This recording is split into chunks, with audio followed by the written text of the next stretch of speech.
प्रत्येक वादळ पेले मी माझ्यात आत्मविश्वास आहे, पायाखाली जमीन आणि पाठीवरती आकाश आहे, सांगा त्या वादळांना आता गाठ तुपेकर अकॅडमीशी आहे.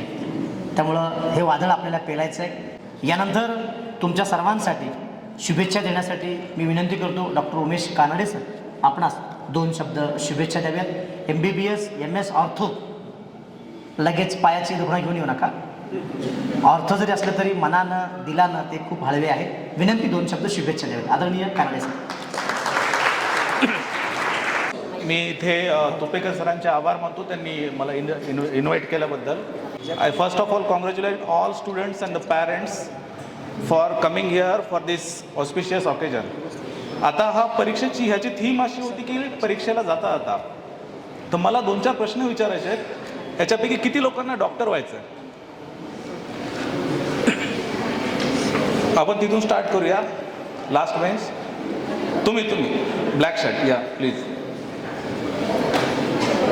माईक मिळेल का? नाही. कशासाठी डॉक्टर व्हायचं आहे तुम्हाला मेनली?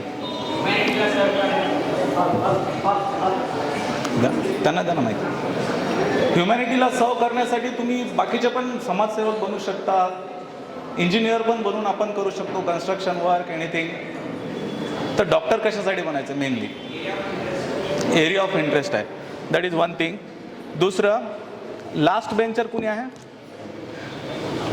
कारण आधी असं कोट होता की one of the brightest minds in the country they come from the last benchers. तर कुणी आहे शेवटच्या बेंचवरचं जे सांगू शकेल का डॉक्टर बनायचं त्यांना?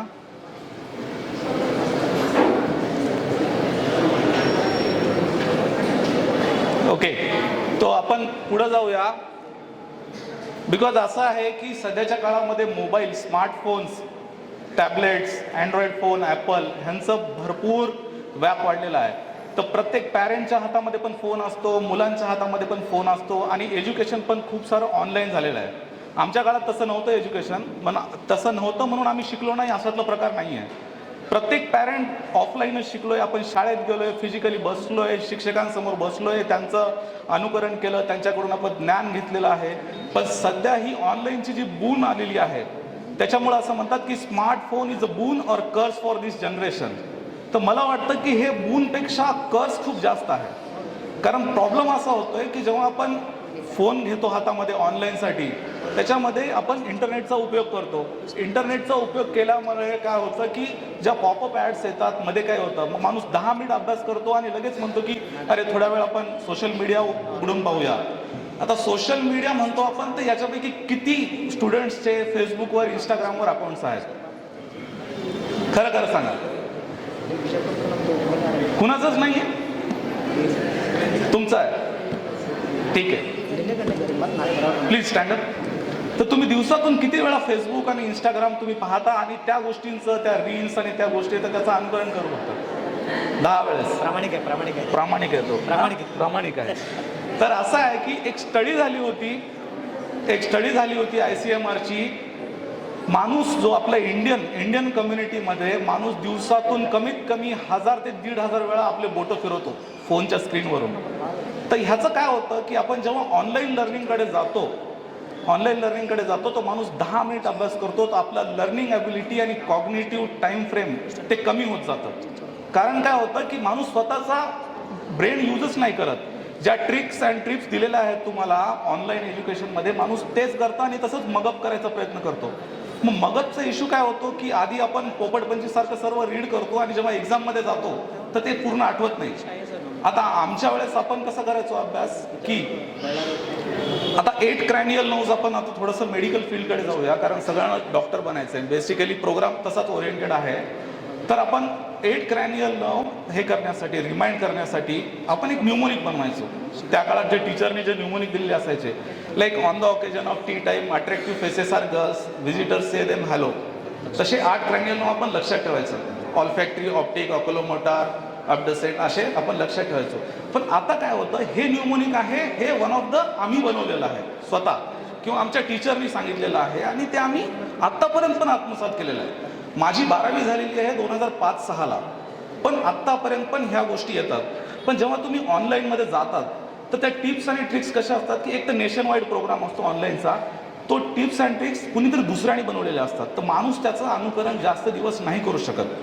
फॉर एक्झाम्पल मी सांगतो, एखादा मूवी तुम्ही पाहिला, बॉलिवूड असो हॉलिवूड असो, एखादा मूवी पाहिला आहे तुम्ही, मूवी नंतर आल्यानंतर फक्त 2 तासानंतर सगळे इव्हेंट्स मूवीचे सांगू शकतो का आपण? जशाच तसे टाईमलाईननी नाही सांगू शकत. तसाच हा प्रकार आहे. त्याच्यामुळं माझं असं सांगण्याचं हे तात्पर्य आहे की ऑफलाईन एज्युकेशन इज मस्ट. असं नाही की आपण टेक्नॉलॉजीचा आधार नाही घ्यायला पाहिजे. लास्ट डिकेडमध्ये तर टेक्नॉलॉजी एवढी पुढे गेली आहे, टॅबलेट्स मोबाईलचा आपण आधार घ्यायला पाहिजे. पण कोणत्या गोष्टीसाठी? की फक्त आपण पेपर सोडवतोय त्याच्यावर, फक्त क्वेश्चन सॉल्व्ह करतो ह्याच्यासाठी. तुम्ही म्हणाल की नाही सरांनी सांगितलं फक्त ऑफलाईनच करायचं, असं नाही. आमच्या काळात सुद्धा ऑनलाईन थोडं थोडं चालू झालं होतं, पण एवढं नाही. तर प्रत्येक गोष्टीमध्ये आपण काय करायचं? प्रत्येक गोष्टीमध्ये ऑनलाईन आणि मोबाईलचा वापर कमी करायचा. काही विद्यार्थी इथे 8वी 9वी 10वीचे पण आहेत, तर मोबाईलचा वापर याच्यासाठी कमी करायचा आहे की जेव्हा तुम्ही मोबाईल हातात नसेल मुलांच्या, त्यांना डिप्रेशन येतं, एक लोनली फिलिंग येते जर कंटिन्युअसली मोबाईल हातामध्ये नसेल तर. आणि इंडोर ॲक्टिव्हिटीज वाढत जातात. इंडोर ॲक्टिव्हिटी वाढल्या आणि त्याचे हेल्थ रिस्क पण भरपूर असतात. एक तर असं असतं की ह्या ॲडोलसंट एज ग्रुपमध्ये ते खेळत नाहीत, बाहेर जात नाहीत, तर बाकी त्यांचे हाडं पण मजबूत नाही होत, सूर्यकिरण त्यांना नाही मिळत, तर व्हिटॅमिन D3 कॅल्शियम डिफिशियन्सी होते. दुसरी गोष्ट कॉग्नेटिव्ह आणि लर्निंग कॅपेबिलिटी कमी होते. इंडोर बाहेर तुम्ही गेलात, बाहेरच्या जगाला तुम्ही जेव्हा फेस कराल, सपोज इथून एखादा स्वारगेटला जायचं आहे आणि तो गेममध्ये इथून तुम्ही स्वीडनला जाल आणि तुम्ही अमेरिकेचा पण प्रवास कराल एखादा गेम किंवा ऑनलाईन करताना, पण व्यावहारिक ज्ञान, डे टू डे ॲक्टिव्हिटीचं ज्ञान असलं पाहिजे स्टुडंट्सला. त्याच्यासाठी एकतर ऑफलाईन पाहायचं आणि तुम्ही विद्यार्थ्यांना तुमच्या खेळू द्या, त्यांचा अभ्यास करायचा आणि स्टडीमध्ये एक डेडिकेटेड ब्रेक ठेवायचा की त्याच्यामध्ये फक्त आउटडोअर ॲक्टिव्हिटीज झाल्या पाहिजेत, म्हणजे ग्राउंड लेवल ॲक्टिव्हिटीज झाल्या पाहिजेत. तर ग्राउंड लेवल ॲक्टिव्हिटी काय होईल? त्यांचे एक तर शरीर मजबूत राहील आणि जे डोपामाइन सर्ज होतं आपल्या बॉडीमध्ये, नंतर ते अभ्यासाला खूप जोमानं लागतील. घरामध्येच बसून राहिलं दिवसभर तर डिप्रेशनमध्ये राहतात, डिप्रेशनमध्ये पूर्ण डिप्रेशन होऊन जातं, लोनली फिलिंग येते. त्याच्यासाठी आता मोबाईल मुलांचा कसं कमी करायचं? तर एक तर पॅरेंट्सनी सुद्धा त्यांच्यासमोर फोन घेऊन बसू नये. नाही तर मुलगा अभ्यास करतोय आणि तुम्ही फोन घेऊन बसलाय, मग तो कसं ऐकणार तुमचं? अशातला प्रकार आहे. आता आपण ह्या कार्यक्रमाचं जे स्वरूप आहे, परीक्षेला जाता जाता दरवर्षी नीटच्या एक्झामसाठी कमीत कमी 18 ते 20 लाख स्टुडंट्स बसतात भारतामधून. 18 ते 20 लाख स्टुडंट्स बसतात पूर्ण भारतातून. 10वीपर्यंतची एक्झाम आणि सगळं कसं होतं शिक्षण, की तुमची कॉम्पिटिशन फक्त तुमच्या शाळेतल्याच मुलांशी होती किंवा वर्गातल्याच मुलांशी होती. इथे जी कॉम्पिटिशन आहे ती नेशन वाईड आहे, देशव्यापी कॉम्पिटिशन आहे. तुम्हाला इथे राहून पण उत्तर प्रदेशच्या सर्वांशी कॉम्पिटिशन करायचं आहे. तर मग आपल्यामध्ये एक एक्स्ट्रा कटिंग एज काय असली पाहिजे, ह्या गोष्टीचा आपण विचार करायला पाहिजे. एक्स्ट्रा कटिंग एज म्हणजे काय? तुम्ही तुमच्याशी फक्त प्रामाणिक राहायचं, पूर्ण वेळ प्रामाणिक राहायचं, ओव्हर कॉन्फिडन्समध्ये नाही जायचं, कधीच ओव्हर कॉन्फिडन्समध्ये जायचं. जसं मॅडमनी उल्लेख केला आहे, APJ अब्दुल कलामची त्यांनी एक कोट सांगितला होता की dream is not the one thing which you see in sleep, dream is a thing which will not let you sleep. झोप नाही लागली पाहिजे, भूक नाही लागली पाहिजे माणसाला, जोपर्यंत माझा हा टप्पा मी अचीव नाही करणार. ठीक आहे? मग टप्पा म्हणजे कसं? तुम्ही एक स्मॉल टार्गेट ठेवायचे रोज. आज मी बॉटनी वाचणार आहे, आज मी बायोलॉजीचा फक्त एक टॉपिक वाचणार आहे आणि मला तो टॉपिक पूर्ण आला पाहिजे. फिजिक्सचे आज मी 10 प्रॉब्लेम सॉल्व्ह करणार म्हणजे करणार, आणि तेवढे करण्याशिवाय मी झोपणार नाही. आजचं उद्या ढकलून असं करून इथे तुम्हाला एक्स्ट्रा 1% कटिंग एज मिळणार नाही. ठीक आहे? तुम्हाला इथे त्या प्रकारचं गायडन्स मिळेल, सर्व मिळेल. मी तुपेकर सरांशी पर्सनली त्यांना मी खूप वर्षापासून ओळखतोय. कसं आहे, त्यांच्याकडून त्यांचे जे एफर्ट्स आहेत, एखाद्याला म्हणजे एक मराठीचं आपली छोटी म्हण आहे, एखाद्याला आपण घोड्याला पाण्याच्या तलावाजवळ नेऊ शकतो, पण त्याला किती पाणी प्यायचंय का पाणी प्यायचंय का नाही प्यायचंय तो स्वतः डिसाईड करू शकतो. मग त्यांची प्रचंड इच्छाशक्ती आहे, प्रचंड इफर्ट्स आहेत, पण तुमच्या पाल्यामध्ये जर इच्छाशक्ती नसेल, मला पुढं करायची याचे ज्वलंत हे नसेल, म्हणून मी विचारलं की डॉक्टर का बनायचं? तर your goal should be clear की मला 10वी 12वी झाल्यानंतर मला डॉक्टर याच्यासाठी बनायचं होतं की तसं त्यांनी सांगितलं ह्युमॅनिटीला सर्व करायचं आहे, पण तुम्ही 10 वेज आहेत ह्युमॅनिटीला सर्व करण्यासाठी. कोणी समाजसेवक बनू शकतं, कुणी काही पण बनू शकतं. कंडक्टर जरी बनलो तर आपण तरी लोकांना इकडे तिकडे नेतोय गव्हर्नमेंट जॉबमध्ये, तर ती समाजसेवाच झालेली आहे. पण डॉक्टर ह्याच्यासाठी बनायचं आहे की मला काही संशोधन पण करायचं आहे पुढे ह्या फील्डमध्ये, मला इथे गरिबांना ट्रीटमेंट करायची आहे. पूर्ण वेळ ध्यास असला पाहिजे पेशंट लोकांचं की काय होतंय. म्हणजे डायग्नोसिस पुस्तकी ज्ञान असून मतलब नाही आहे, फक्त तुम्हाला सगळं कळालं पाहिजे क्लिनिकली. जेव्हा आपण एखाद्या पेशंटला पाहतो तेव्हा फक्त क्लिनिकली त्याचा डिसीज नाही पाहत, फक्त डॉक्टर डिसीजला नाही ट्रीट करत. पेशंट आल्यानंतर आपण त्यांच्या पूर्ण सामाजिक गरजा काय आहेत, त्यांच्या इमोशनल नीड्स काय आहेत, त्यांना प्राथमिक आजार काय आहे, तर ही पूर्ण अशी प्रगल्भ तुमच्या मनामध्ये भावना आली पाहिजे. तेव्हा तुम्ही डॉक्टर म्हणून एक सफल व्हाल. नाही तर काय होणार, पुस्तकं करणार, नंबर ऑफ डिग्रीज तुमच्या वाढत जाणार, पण तुमचं सोशल जे कनेक्शन असेल ते फार कमी असेल. तर सोशल कनेक्शन आणि ह्या गोष्टी ह्या फील्डमध्ये खूप गरजेच्या आहेत. आता अल्बर्ट आइन्स्टाईन यांनी सांगितलं होतं, education is not the thing to learn about only facts, it is the thing to train the mind to think. ऑनलाईनमध्ये हेच होतं की आपण फॅक्ट लर्न करतो, दुसऱ्या दिवशी विसरून जातो काय फॅक्ट होते ते. पण तुमच्या ब्रेनला, तुमच्या दिमागाला चालना मिळाली पाहिजे विचार करण्यासाठी की असं होतंय तर हे कशामुळे होतंय. सेल्फ क्वेश्चनिंग तुमची डेव्हलप झाली पाहिजे. ही जोपर्यंत नाही डेव्हलप होणार सेल्फ क्वेश्चनिंग, सेल्फ डाऊटिंग, तोपर्यंत आपण ओव्हर कॉन्फिडन्समध्ये राहू. आणि आपल्याकडून ओव्हर कॉन्फिडन्समध्ये राहिल्यामुळं काय होतं की त्यांना वाटतं मीच चांगलं आहे. त्याच्यामुळं ही जी नेशन वाईड कॉम्पिटिशन आहे त्याच्याशी आपण कॉम्पीट करू शकणार नाही आहे. आणि वेळोवेळी पालकांनी सुद्धा मुलांचा फीडबॅक घेतला पाहिजे की तुमच्या पाल्याला किती मार्क पडत आहेत, मार्क कमी पडत आहेत तर का पडत आहेत, आणि अकॅडमीच्या लोकांसाठी डिस्कशन पण केलं पाहिजे. ठीक आहे. आमच्या काळामध्ये 10वी 11वी 12वी मी नांदेडसारख्या ठिकाणून आलो आहे. एवढे डेव्हलप्ड क्लासेस आमच्याकडे होते क्लासेस, पण पाल्यांना जसा ह्यांचं सरांचं इंटरॅक्शन आहे तेवढं इंटरॅक्शन नसायचं. तुम्हाला इथे सर आहेत, प्रत्येक गोष्टीसाठी तुम्ही येऊन त्यांच्याशी डिस्कशन करू शकता की कसा आहे अभ्यास, कसा करायला पाहिजे, माझी कुठं कमी होत आहे. एक लिस्ट बनवायची आणि 10 पेपरवर तुमचे स्ट्रेंथ लिहून काढायचे आणि 10 वीकनेस लिहून काढायचे. जेव्हा तुम्हाला हे 10 वीकनेस आणि 10 स्ट्रेंथ समजतील त्याच्यावर काम करायचं. मग आपल्याला सपोज मी 10 एखाद्या गोष्टीमध्ये सांगतो, ह्युमन स्केलेटन्समध्ये नंबर ऑफ बोन्स किती आहेत, प्रायमरी ऑसिफिकेशन सेंटर तुम्हाला माहिती नाही आहे, लिहून काढा, रोज वाचा. Repetition is must, practice is must. एकदा वाचलं म्हणजे डायरेक्ट 2 दिवसानंतर 10 दिवसानंतर तुम्हाला ते येईल असं नाही आहे. प्रत्येक गोष्ट, माझी स्ट्रॅटेजी अशी होती, मी एक गोष्ट आज वाचली तर उद्या त्या गोष्टीसाठी सकाळी उठून 10 मिनिट देणारच. कारण ह्युमन माइंड एवढा वोलाटाईल आहे आणि सध्याच्या काळामध्ये तुमच्याकडे हे ऑनलाईन आणि हे सर्व आल्यामुळं माणसाचा अटेन्शन स्पॅन फक्त आणि फक्त तुमचा 2 मिनिट झालेला आहे. पहिले यूट्यूबवर आपल्याकडे मोठे मोठे व्हिडिओ यायचे, 10 मिनिटाचे व्हिडिओ यायचे, 5 मिनिटाचे व्हिडिओ यायचे. आता एक नवीन संकल्पना आलेली आहे, यूट्यूब शॉर्ट्स. का?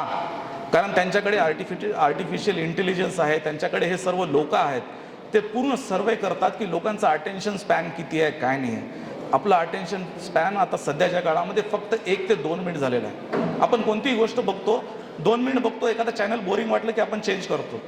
तर ह्या गोष्टी मोबाईल आणि ह्या ज्या ऑनलाईन याच्यामुळे जास्त होत आहेत. ऑफलाईन अभ्यास करायचा, एक ब्रेक घ्यायचा, करमणूक पण महत्त्वाची आहे, आउटडोअर ॲक्टिव्हिटीज पण महत्त्वाच्या आहेत. आता परीक्षेला जाताना शेवटच्या गोष्टीमध्ये काय करायचं की वर्षभरामध्ये आपण ज्या गोष्टी वाचलेल्या आहेत, आपल्या स्वतःच्या सेल्फ रिटर्न ज्या नोट्स आहेत, स्वतःच्या रिटर्न, बरं दुसऱ्याच्या रिटर्न नोट्स नाही. ऐन वेळेला असे खूप येतात 21 अपेक्षित सारख्या गोष्टी, त्या आधी असायच्या की शेवटी वाचायचं आणि मी परीक्षेला जाणार. तसं होऊन नाही चालणार. सेल्फ रिटर्न नोट्स पाहिजेत, तुमच्याच गोष्टी तुम्हालाच कळाल्या पाहिजेत, तुमचेच न्यूमोनिक डेव्हलप झाले पाहिजे. न्यूमोनिक म्हणजे काय असतं की एक ट्रिक असते की तुम्हाला डेव्हलप करता आली पाहिजे. एक रिलेशन, आपल्या माइंडमध्ये एक रिलेशन बनवायचे की हे असं झाल्यानंतर असं होतं, मग पुढं असं होतं. या पूर्ण केमिकल सायकल्स या तुम्हाला पूर्ण आल्या पाहिजे. मगअप नका करू.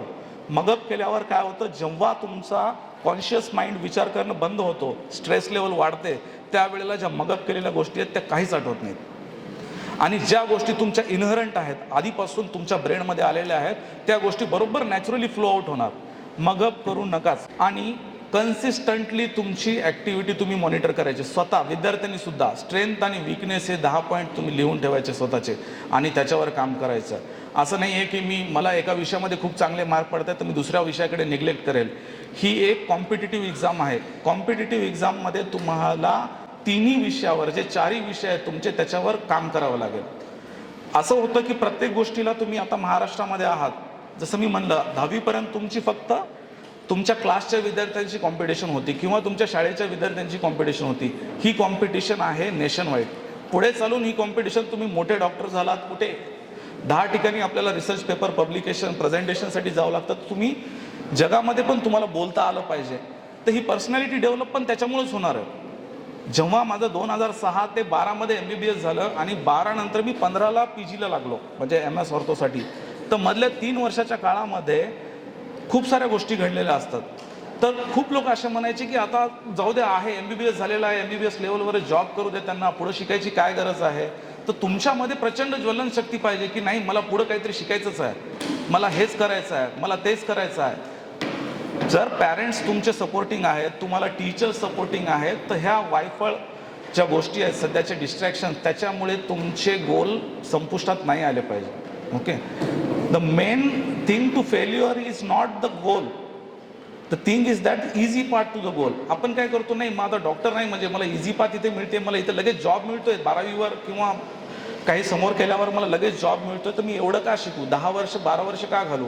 पण तुमच्यामध्ये जर इच्छाशक्ती असेल, जास्त अभ्यास करण्याची इच्छा असेल, तर माणसाने पूर्ण वेळ अभ्यास करायचा आणि ते गोल अचीव्ह करायचं. आता तुम्ही म्हणाल हे गोल अचीव्ह करून तुम्ही काय अचीव्ह केलंय पुढं, तर प्रत्येक वेळेस मला अशी एक फिलिंग येते आम्हाला की काही गोष्टी आहेत ज्या आता सपोज स्पाईन रिलेटेड गोष्टी आहेत, की मला असं वाटतं की ह्या समोरच्या आजूबाजूच्या ह्याच्यामध्ये मला जास्त कळतं स्पाईनबद्दल. कळतं म्हणजे काय मोठा शहाणा झाला का अशातली गोष्ट नाही आहे. पण जी फिलिंग असते, एखादा पेशंट तुमच्याकडे पॅराप्लेजिक येतो, चालता येत नाही एखाद्या पेशंटला, एखादा पेशंट तुमच्याकडे स्ट्रेचरवर येतो आणि जेव्हा तुम्ही त्या पेशंटचं ऑपरेशन करता किंवा काही ट्रीटमेंट देता आणि जेव्हा तो पेशंट 2-3 दिवसानंतर तुमच्यासमोर चालायला लागतो, तर दॅट फिलिंग, जी फिलिंग पेशंटच्या डोळ्यांमध्ये दिसते आणि त्याच्या पॅरेंट्स, पेशंटचे जे अटेंडर आहेत, त्यांची वाईफ असेल, मुलगा असेल, ही जी फिलिंग आहे ना, हे फार महत्त्वाचं आहे. तर हे जी थिंकिंग आहे तुम्हाला, मला ह्या फिलिंग जनरेट करायच्या, तोपर्यंत जोपर्यंत नाही कळणार तर तोपर्यंत काहीच मतलब नाही अभ्यास करून ह्या गोष्टीसाठी, नीटसाठी. तर एकच गोष्ट लक्षात ठेवा, मी सांगतोय, जिद्दीनं अभ्यास करा, झोप नाही लागली पाहिजे, भूक नाही लागली पाहिजे तुम्हाला. पूर्ण वेळ मला हे करायचं आहे, माझे 10 गोष्टी आजच्या वाचायच्या होत्या, तेवढ्या कंप्लीट झाल्याशिवाय मी नाही करणार. आपलं असं नाही आहे की मी मोबाईलवर ऑनलाईनवर क्लास बघतोय आणि लगेच 5 मिनिटामध्ये एखादी पॉपअप ॲड आली, एखाद्या मूवीचं ट्रेलर रिलीज होतंय, लगेच 10 मिनिट मी बघतो आणि परत अभ्यासाला जातो. तसं नाही होत. ते 10 मिनिटाचे तुमचे 20 मिनिट कधी होतात हेच तुम्हाला नाही कळत. माणूस तर ट्रेलर बघतं 5 मिनिटाचा आणि त्याच्यावर 10 मिनिट विचार करायला लागतं, पुढं ही असं झालं होतं, मग मूवी कसा असेल, काय असेल. तर हे डिस्ट्रॅक्शन्स अवॉइड करण्यासाठी, लास्ट मिनिट डिस्ट्रॅक्शन्स, तर तुम्ही, मला वाटतं की ह्या काळामध्ये ऑफलाईन अभ्यास करायला पाहिजे, स्वतःच्या नोट्स बनवायला पाहिजे. जेव्हा आपण नोट्स बनवतो तेव्हा 3 वे कम्युनिकेशन होतं. एक म्हणजे तुम्ही वाचलेलं, दुसरं तुम्ही लिहिताय तुमच्या हाताने. एखादी गोष्ट तुम्ही वाचून लक्षात ठेवण्यापेक्षा तुम्ही जी गोष्ट लिहून काढली आहे ती गोष्ट तुम्हाला 10 दिवस जास्त लक्षात राहील. म्हणून आधीच्या काळामध्ये आपण फक्त म्हणायचो की तुम्ही लिहून काढा मुलांना, पण आता असं झालं की पेनचा आणि वहीचा तुमचा संबंधच कमी होतोय. कशामुळे कमी होतोय ते? ऑनलाईन लर्निंगमुळे. तर मला असं म्हणायचं नाही की ऑनलाईन हे खूपच घातक आहे, पण वापरा फक्त एक्झाम देण्यासाठी, ह्या गोष्टींसाठी. तुम्हाला ऑफलाईन लर्निंग, जेव्हा टीचर समोर असतात, जेव्हा आपण फिजिकली इंटरॅक्शन करतो टीचर समोर, ते तुम्हाला क्वेश्चन आन्सर विचारतात. जसे आपण, मी आधी ह्यांना विचारले की तुमचा डॉक्टरच का व्हायचं आहे. ऑनलाईनमध्ये तुम्हाला तसं झूम मिटिंगवर आलं की लगेच माणूस ऑफलाईन होतं. एखादा क्वेश्चन मला नाही आन्सर करायचा की माणूस ऑफलाईन होऊन जातो. तर ह्या गोष्टी डेव्हलप करण्यासाठी मला वाटतं की सरांकडे, इथे ह्यांची अकॅडमी खूप चांगली डेव्हलप केलेली आहे सरांनी, आणि प्रचंड इच्छाशक्ती आहे माणसाची. मुलाकडून ह्यांना असं नाही करायचं की 90%चेच मुलं पाहिजेत. 90%च्या मुलांनी 92% घेतल्यावर ह्यांची काही मेहनत नाही आहे तेवढी. मुलगा आधीच हुशार होता. पण 50%च्या मुलाला जर तुम्ही 85% किंवा 50ला 75% डेव्हलप करताय, ह्याच्यासाठी जी मेहनत लागते ते सर इथे करतायत. मला असं म्हणायचं आहे, कॉंग्रॅच्युलेट करायचं सर्व पॅरेंट्सला आणि मुलांना की तुम्ही खूप चांगला डिसिजन केला इथे येण्याचा. आजचा येण्यासाठी याच्यासाठी म्हणतोय की तुमच्या पाल्यामध्ये आपल्याला काय त्यांच्याकडून अपेक्षा आहेत, मुलांकडून आणि त्यांच्या टीचर्सकडून सुद्धा काय अपेक्षा आहेत, हे गोष्टी तुम्हाला इथे समजून आल्या. आता एकच गोष्ट करायची आहे की इथून गेल्यानंतर मला असं मेनली मुलांना टार्गेट करायचं आहे की तुम्ही तुमचे स्वतःचे गोल्स आणि तुमच्या स्ट्रेंथ आणि विकनेस लिहून काढायच्या. आता जर मी ते एखाद्याला उभं राहून विचारले की तुमच्या 5 स्ट्रेंथ काय आहेत, तर कोणीच सांगू शकणार नाही. बट वेन यू गो, तुम्ही घरी जाल आणि तुम्ही मना शांत चित्ताने विचार कराल आणि माणूस आपल्या सर्व गोष्टी लिहून काढतं, विकनेस लिहून काढतो. जोपर्यंत काम नाही करणार, मला फिजिक्स अवघड जायचं माझ्या काळामध्ये, फिजिक्स अवघड जायचं, तर मी फिजिक्सवर जास्त लक्ष द्यायचो. बायोलॉजी आपलं चांगलं होतं, केमिस्ट्री चांगलं होतं. आमच्या वेळेस 200 मार्काची एक्झाम असायची, फिजिक्स अवघड असायचं. तर आपलं टार्गेट एवढंच होतं की मला फिजिक्सवर जास्त फोकस करायचा आहे. तसं तुम्ही नाही, विकनेस म्हणून माणूस काय होतं की मुलं पळून जातात माझ्या विकनेसकडून. नाही, मला थोडंसं फिजिक्स अवघड जाते तर मी त्याचे प्रॉब्लेम नाही सॉल्व्ह करणार, मी बायोलॉजीच करत बसणार. असं करून चालणार नाही. आपल्याला ती एक्स्ट्रा एक 1%ची कटिंग एज डेव्हलप करायची आहे. फक्त MBBSला ॲडमिशन घ्यायचं आणि MBBSला ॲडमिशन नाही झालं तरी चालेल अशा पद्धतीनं मग असा जर डामाडोल ॲटिट्यूड असेल तर काही कामाचं नाही आहे इथे येणंसुद्धा. म्हणजे तुम्ही तुमचा आणि पालकांचा आणि टीचर्स सर्वांचा वेळ वाया घालताय. ठीक आहे. तर इथून जाताना टेक होम पॉईंट्स आपण म्हणतो, टेक होम मेसेज काय असेल तुमच्यासाठी? एक तर जास्त ऑनलाईनवर डिपेंडंट नाही राहायचं, ऑफलाईन स्वतःचा अभ्यास करायचा, नोट्स लिहून काढायच्या, सेल्फ रिटन नोट्सवर तुम्ही रिवाईज करत जायचं. आणि revision is the Mantra for success. तुम्ही जर रिवाईज नाही केलं, तुम्हाला आपण एवढे पण हुशार नसतो, कारण दिवसात 10 गोष्टी चालू असतात. एखादी गोष्ट वाचली की परत रिवाईज करायची ती.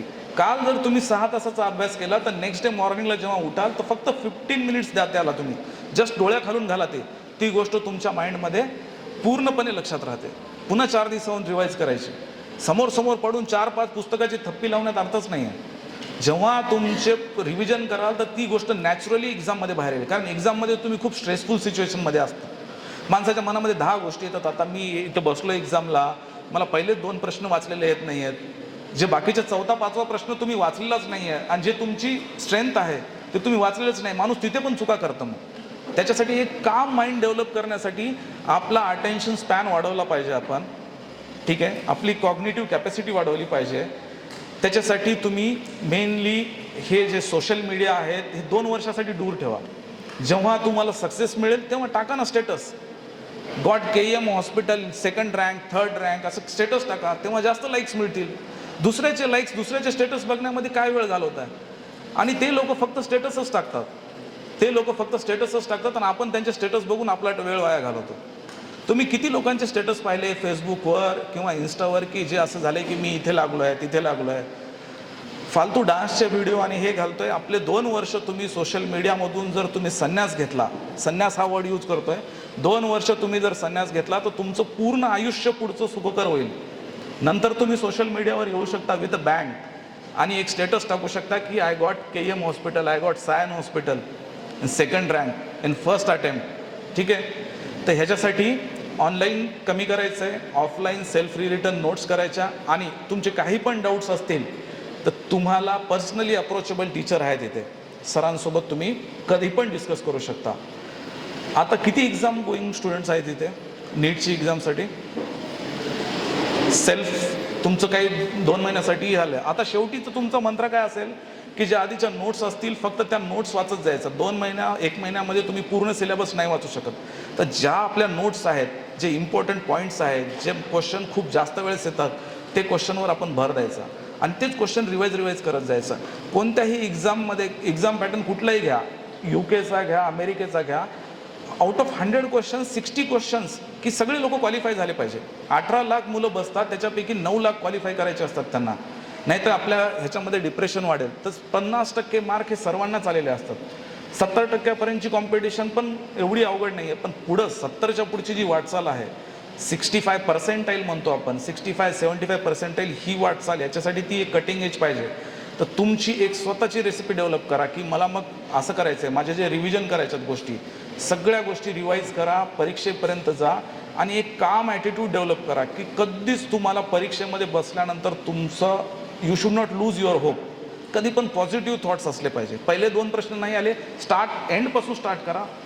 पहिले 2 प्रश्न नाही आले तर 3 क्वेश्चन स्किप करून मागचे 2 क्वेश्चन पहा तुम्ही. मग तिथं तुमची स्ट्रेंथ आहे ते क्वेश्चन सोडवा आणि नंतर त्या क्वेश्चनवर या जे क्वेश्चन तुम्हाला अवघड वाटत आहेत ते. ठीक आहे. मी सर्वांना शुभेच्छा देतो आणि all the best for your exam and your careers and all the best for typical sir also.